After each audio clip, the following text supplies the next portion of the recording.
Aujourd'hui, je vais parler de this really, to me at least, is the most misunderstood advice from Warren Buffett, and mainly one common reactions from the personal finance community. The original advice is simple, that most people should just invest in a wide cast index fund, such as the S&P 500 index fund.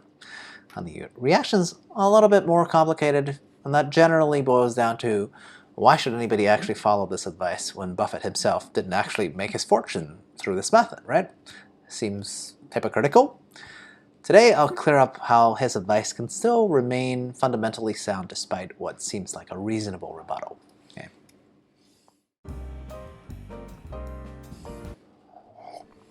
Hey, XenPuck here. So now that I don't have any work obligations to slow down my day, besides taking naps, I read a lot about subjects that interest me, right? Personal finance and economics are part of those interests. So of course, like most people who consider themselves some sort of investors, I've definitely skimmed the advice and reactions of Warren Buffett, since this dude is basically considered one of the greatest investors of all time, right? I'd imagine most people who has even a mild interest in the sphere don't really need me to introduce this dude, but if you do, just go Google him, right? I swear to God, for the longest time I thought he was famous mostly for inventing that, all-inclusive style of eating at restaurants, but alas, I digress. So I think this piece of famous advice came out of his bet actually with a hedge fund manager that his pick of an index fund would beat the returns of hedge funds over the course of 10 years. Buffett, of course, won the bet, and the index he picked was the S&P 500 index fund. The same fund that is in Buffett's will, essentially putting his money where his mouth is in terms of how secure he feels this specific investment vehicle would be in terms of, taking care of his actual family, right? The details of his will is actually, once he dies, it's 90% in the S&P 500 index and 10% in government bonds. But the bond situation has changed quite a bit in the last 10 years, and it's a really minority percentage, so we're going to ignore that for the time being, right? Anyway, my point is, in the slightly more detail, the biggest rebuttal that I hear from personal finance people reflecting on these facts boils down to, well, he didn't make his money this way, right? He made his money picking specific companies, aka, specific stocks. So isn't it hypocritical for him to suggest something for other people? Every time I hear this criticism, my anxiety level shoots straight up, and now I'll tell you why this rebuttal is terrible advice, right? So let me break it down for you in several points. Number one, okay, so Warren Buffett is basically a once-in-a-generation level genius when it comes to investing, right? He really loves it. This dude is like really old and he still seems sharp and still goes to work, because at his age anything he does is because he loves it, right? Because it's not really work for him by any reasonable sense of the word.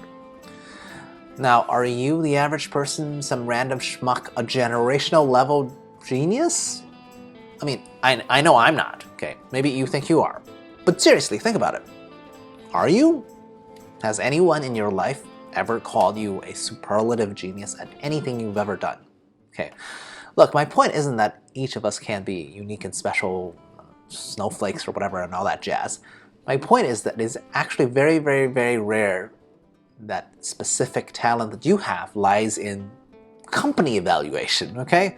Frankly, it is boring to most people, right? If you don't love statistics, economics, some parts of sociology, mathematics, and also have an advanced understanding of group psychology, there's almost zero chance that you'd be a genius at picking individual companies, right? That's just cold, hard truth.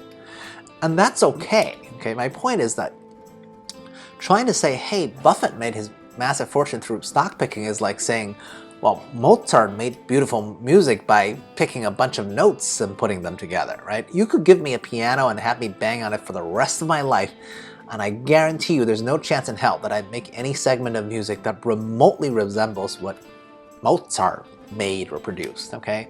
That's the difference between Buffett and the rest of us in terms of money, right? Sure, is it possible that you're the next great investor? Yes, it's just incredibly unlikely, so trying to follow that exact path of a genius is a fool's errand. Okay. Number two, as shown in his will, right? Guess who's not a genius at investing?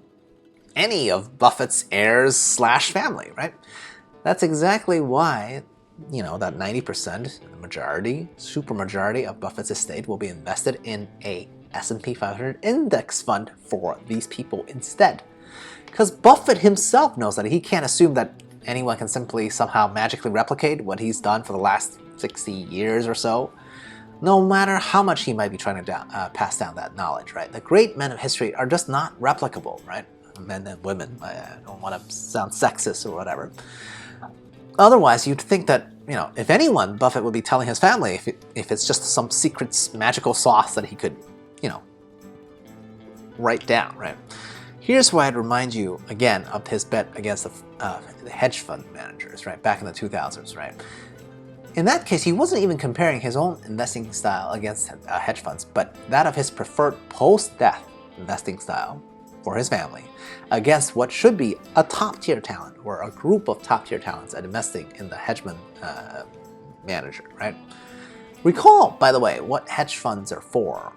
They are for the super rich, and therefore presumably are run by who are generally considered some of the smartest minds on the planet and with the best tech. Okay? And still, over a long enough duration, the index fund won.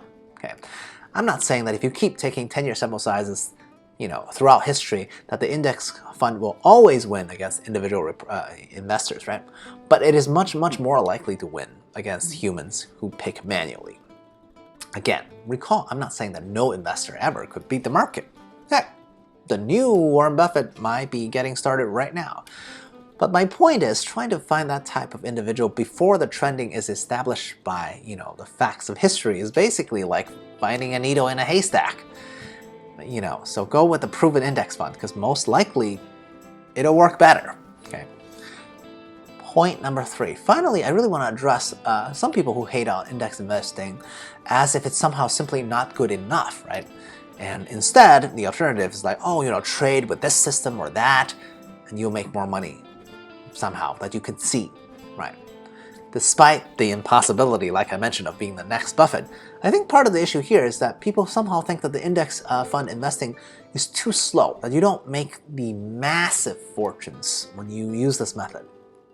Strangely, partially, I do agree with this assessment. Okay, index investing isn't very fast at making money, right? There's a snowball effect, but in the beginning, it's not very fast.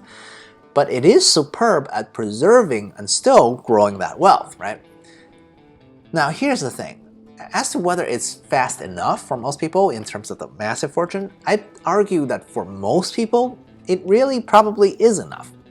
As proof, I'm going to use this, right? Let's compare Buffett's own trajectory against what would have happened if we took an arbitrary point in his life and just had him do index investing from that point forward, right?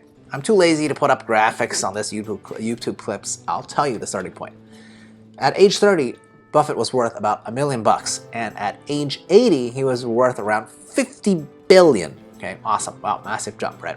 So how much is that better than if he reached 30 with that $1 million, but instead of, doing his work, let's say from 30 years old, he went with that $1 million and just put it in the index fund. In fact, the index fund of his choice, which is the S&P 500, right, which usually averages around 11%. This actually ignores inflation, but honestly, whenever people talk about net worth, it's always in the dollar value at the current time, never adjusted against inflation, for decades past. So I think that's okay, right? So if you do 50 years of compounding at 11%, with a starting point of $1 million, you would get about $184 million. So Buffett, at his actual net worth at age 80 of 50 billion, did about 271 times better than if he stopped at 30 years old and just put that whole $1 million into an index fund and just left it alone, right? So this does prove that Buffett himself is certainly something, right? He's beating the market by almost 300x. That's cool. But I also want to remind everyone else that in absolute terms, almost $200 million would still qualify you as extremely, extremely rich. Okay, my God. Seriously, I'd argue that's enough for any 80-year-old to be happy. I hope it is, okay? You're not going to have to worry about like nursing homes. If you have $200 million, okay, you could buy your own nursing home for that much money. So in conclusion, if you feel like you really need to do your own research and see that you can beat the best minds on the planet with faster computers than you can even imagine, just for that 0.0001% chance that you might also do 300x better than a simple index fund over the course of 50 years, go for it. But for the rest of us, I think a simple index fund is absolutely good enough. I mean, if it's good enough for one of the richest men on the planet's family estate, I think that's good enough for me, right? Like, he's not just saying it, he's putting it into practice. So are you convinced yet by my argument? Please comment, like, and subscribe and all that jazz. Or not. I don't really care. Cheers.